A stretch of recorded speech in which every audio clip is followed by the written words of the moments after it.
नमस्कार, मैं हूं आशीष चित्रांशी और आप देख रहे हैं द न्यूज लॉन्चर। होर्मुज आप पिछले 18 दिन से खूब सुन रहे हैं। भारत में बच्चा बच्चा जान गया होर्मुज, क्योंकि गैस सिलेंडर लेकर के लाइन में लगने वाला नक्शे में होर्मुज भले न खोज पाए, जुबान पर होर्मुज उसके है। लेकिन अब एक नाम और आप याद करने की कोशिश करिए, दिमाग के कोने में बिठा लीजिए, यानबू। होर्मुज के बाद यानबू, तेल की आखिरी उम्मीद, जहां से ग्लोबल ऑयल सप्लाई काफी हद तक चल रही थी। होर्मुज तो कंप्लीट बंद था, लेकिन एक सकरा रास्ता लाल सागर में सऊदी अरब का वो बंदरगाह यानबू शहर, वहां पर सैमरेफ का जो है ग्लोबल ऑयल इंफ्रा, 4 लाख से ज्यादा बैरल पर डे की सप्लाई, और ये ग्लोबल इंफ्रा था। इस पर मिसाइल गिरा दी है ईरान ने। ये जो कतर और सऊदी अरब में बाकी अटैक किया था, उससे अलग अटैक है ये। उस पूरी लॉट से, पूरी किस्त जो थी वो अटैक की, उस किस्त से पूरी ये अलग है खबर।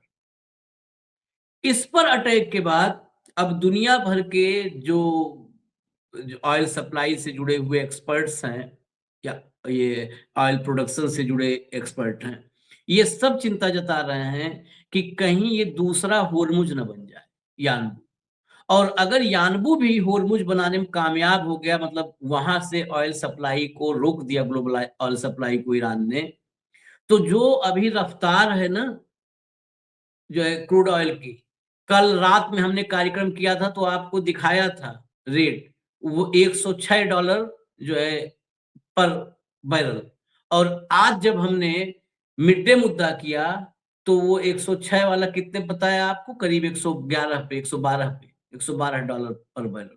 ये रफ्तार जो रातों रात $6 $7 की है, ये अगर यानबू भी ठप हो गया तो ये रफ्तार बढ़ जाएगी। पता चलेगा ओवरनाइट वो सपना साकार हो जाएगा जो इजराइल और अमेरिका ने देखा था, जिसको ईरान ने कहा था क्या चाहते हो $200 वाला, तो सपना रातों रात साकार हो जाएगा $200 पर बैरल पर।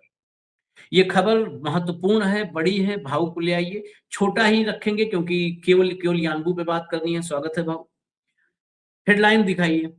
ये फर्स्ट पोस्ट सब जो इंटरनेशनल एजेंसी से आई है, हिंदी में हम दिखा देंगे, हिंदी में खोज करके मशक्कत से मिल जाती है। फर्स्ट पोस्ट ने लिखा है, hours after Qatar LNG strike, Saudi Aramco's SAMREF refinery in Yanbu targeted in aerial attack. अगली हेडलाइन लाइए।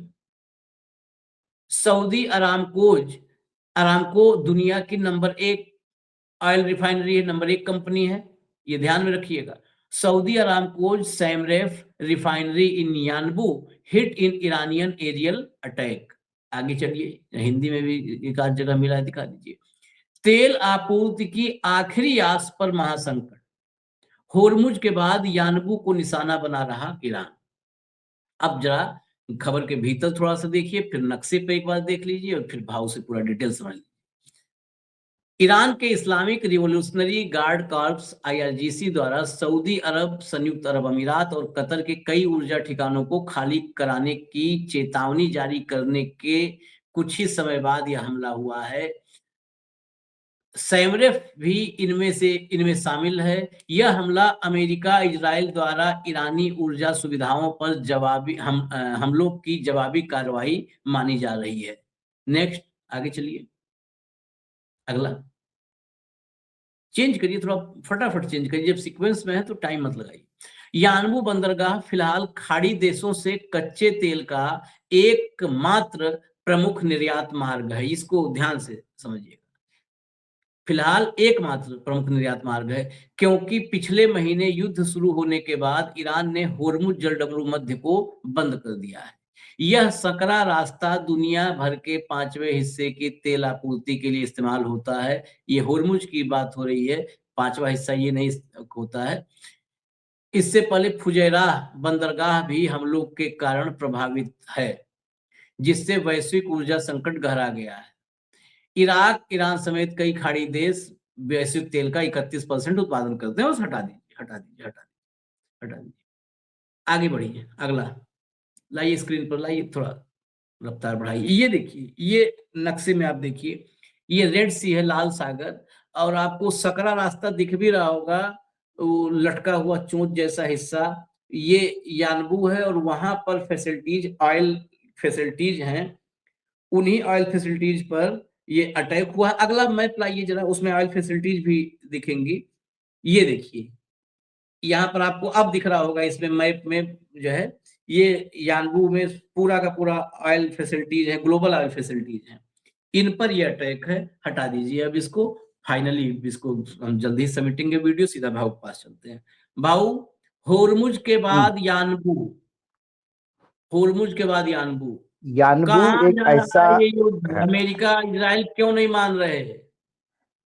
देखिए आशीष जी, यानबू एक ऐसा सी पोर्ट है सऊदी के पास, हम्म, जो उनकी ईस्ट वेस्ट पाइपलाइन सीधा ऑयल लोडिंग करवाता है यानबू से। हम्म, तो यानबू की capacity 7 billion barrel per day की है लोडिंग की। हम्म, हम्म, अभी वो 3.8 बिलियन, मतलब हम्म, आज तक का आंकड़ा जो अभी लेटेस्ट में हम्म, शिपिंग डाटा देख रहा था, हम्म, शिपिंग डाटा जो मॉनिटर करते हैं उस पे हम्म, 3.8 बैरल पर डे वो वहां से ट्रांसपोर्ट कर रहे हैं। 3.8 3.8 million barrel, billion. Man million barrel. उनको करना था 5 मिलियन बैरल, लेकिन 5 मिलियन बैरल वो कर नहीं पा रहे, भले ही उनकी कैपेसिटी 7 मिलियन बैरल की हो, क्योंकि उनको डर था इसका। तो आप लोड करने को तैयार हो, शिपिंग कंपनी टैंकर भेजने को तैयार चाहिए, इंश्योरेंस कंपनी उनका इंश्योरेंस करने को तैयार चाहिए। वहां ब्लॉकेज हो गया, इसलिए अभी भी 3.8 मिलियन बैरल पर डे का लोडिंग चल रहा था। वही बम गिरा है, वही फैसिलिटी पे हिट हुआ है। अब राइटर कहता है कि इतना डैमेज नहीं हुआ कि जो रिपेयर नहीं हो सकता, बाकायदा रिपेयर हो सकता है। लेकिन एक बात यहां पे और देखना होगा आपको, यहां जो कंपनी ऑयल एक्सप्लोरेशन कर रही है वो अमेरिकन कंपनी है। हाँ, और ये कंपनी बहुत पहले भी, इसके पहले भी आरामको का आपने कई बार जिक्र किया है, हाँ, आरामको हमेशा टारगेट पे रही है। तो ये यहाँ पे जो उनका आरामको और एक्सनोमोबिल का ज्वाइंट वेंचर है, जो सेमरीफ नाम से रिफाइनरी है, और ये रिफाइनरी वही है एयरपोर्ट के पास, और वहीं से तेल जाता है, और एक ईस्ट वेस्ट जो बड़ी पाइपलाइन है वो भी वहां अनलोड करती है।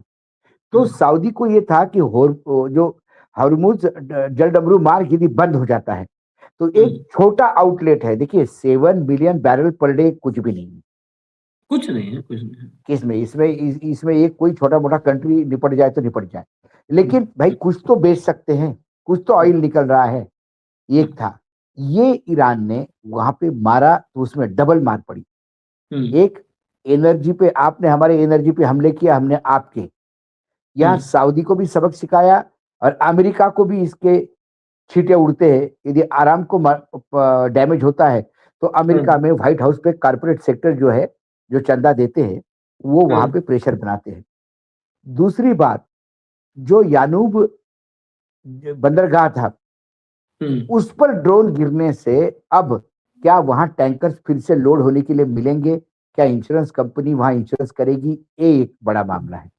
मैं यहाँ वो रिफाइनरी डैमेज होने से ज्यादा जो डर फैलाया है, फियर साइकोसिस जो है, जो डर फैलाया, जैसे ही डर बढ़ता है टैंकर के रेट बढ़ते हैं, टैंकर मिलना मुश्किल हो जाते हैं। इंश्योरेंस कंपनी, कुछ इंश्योरेंस कंपनी ने तो ऑपरेशन ही बंद किए कि हम अब टैंकर का इंश्योरेंस ही नहीं करेंगे, भैया करना ही नहीं।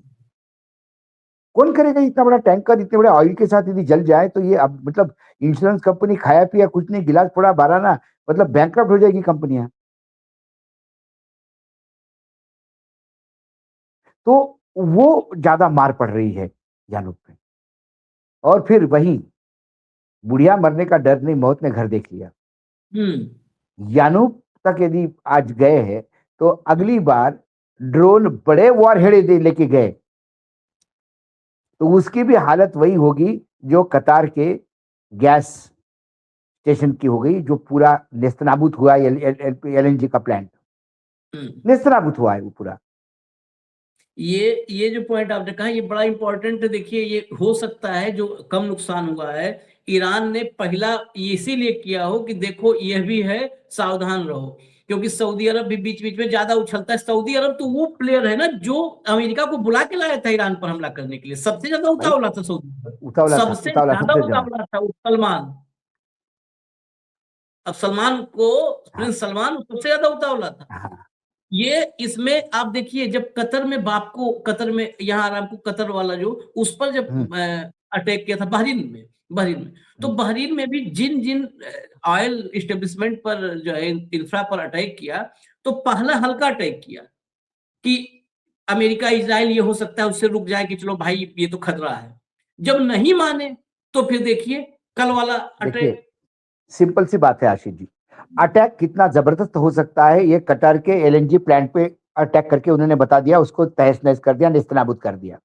अटैक कितना स्ट्रांग हो सकता है ये तेल एविस के किसी को भी पूछो, वो बताएगा ईरानियन मिसाइल और ईरानियन ड्रोन कितने घातक है।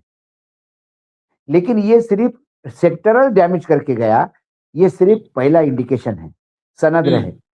तुमने हमारी गैस सप्लाई बंद करवा दी, हमने पूरे विश्व की गैस सप्लाई को डंडा कर दिया। कतर में एलएनजी का प्लांट तहस नहस कर दिया। अमेरिका सिर्फ चिल्लाता रह गया।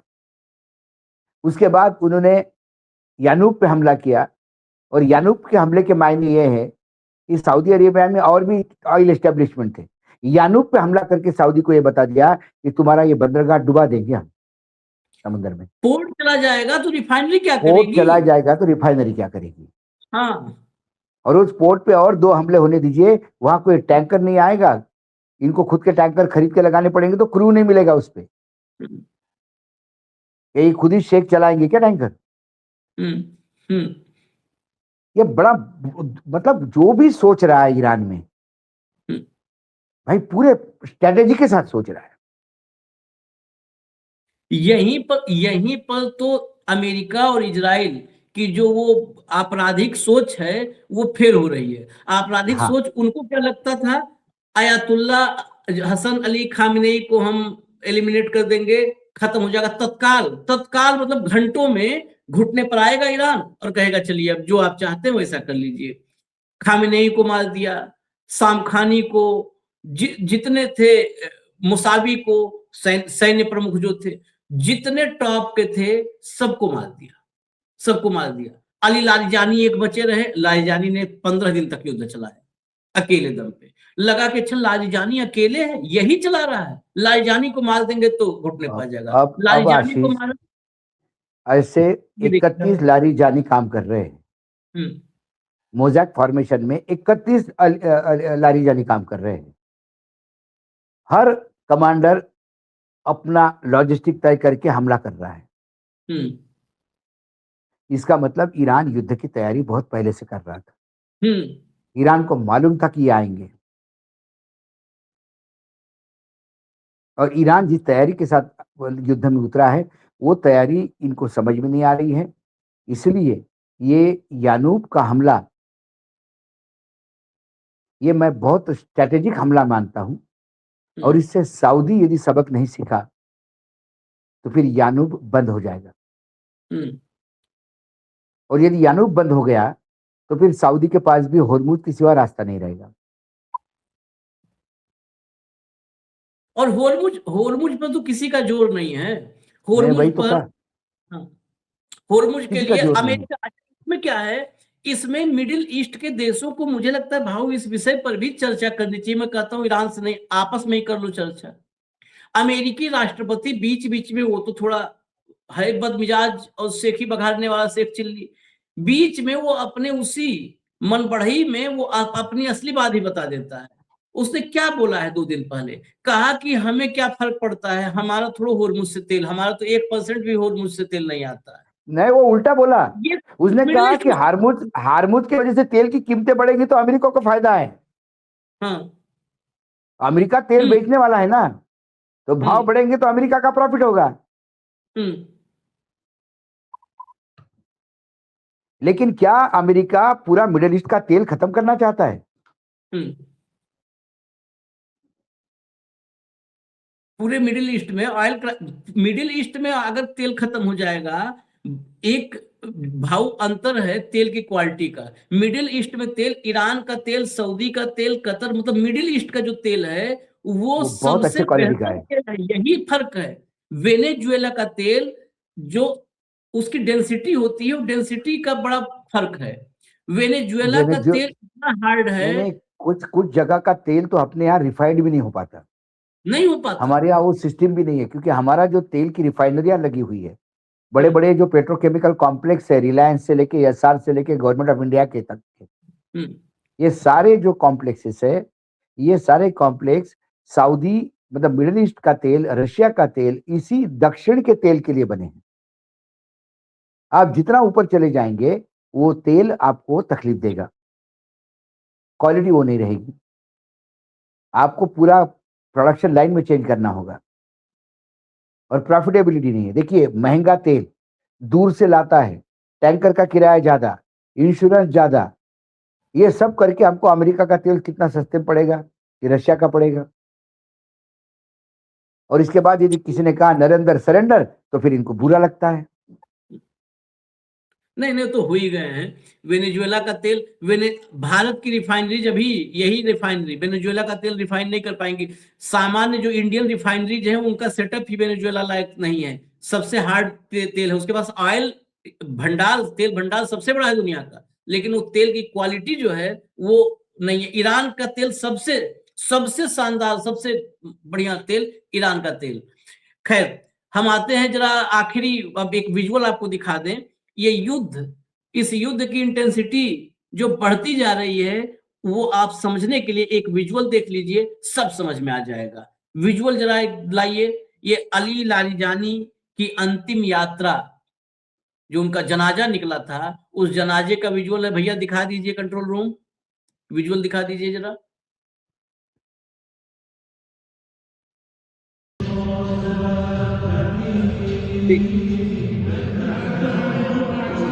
ये क्लोजअप होता तो शायद इतना समझ में नहीं आता, इतने दूर से ये विजुअल ही बता रहा है कि ईरान में आप उसकी लीडरशिप में कितने भी महत्वपूर्ण ओहदे पर किसी को एलिमिनेट कर दो, मार दो, हत्या कर दो, युद्ध, इस जो है ना, ये जो दिख रहा है आपको सड़कों पर, यहां से युद्ध लड़ा जा रहा है। इसके और भी विजुअल हैं, ये एक ही दिखा रहे हैं। चलिए कोई बात नहीं है, समझने के लिए मैं लाया था, यही विजुअल है। यही युद्ध लड़ा जा रहा है, यहीं से वो ऊर्जा मिल रही है। वो तेल की, गैस की ऊर्जा से ज्यादा ऊर्जा पैदा करती है ये ऊर्जा जो सड़क पर दिख रही है। युद्ध काल में ऐसा विजुअल बहुत रेयर होता है, रेयर नहीं, युद्ध रेयरेस्ट। में इस युद्ध में दो देश है, एक इजराइल जो बंकर में छुपा हुआ है, और जो ईरान, ये शव यात्रा में रास्ते पर है। चलिए इजाजत दीजिए हमें, हम फिर आते हैं अपडेट्स के साथ। आप न्यूज लॉन्चर देखते रहिए। धन्यवाद बाबू, बहुत बहुत धन्यवाद। नमस्कार। नमस्कार।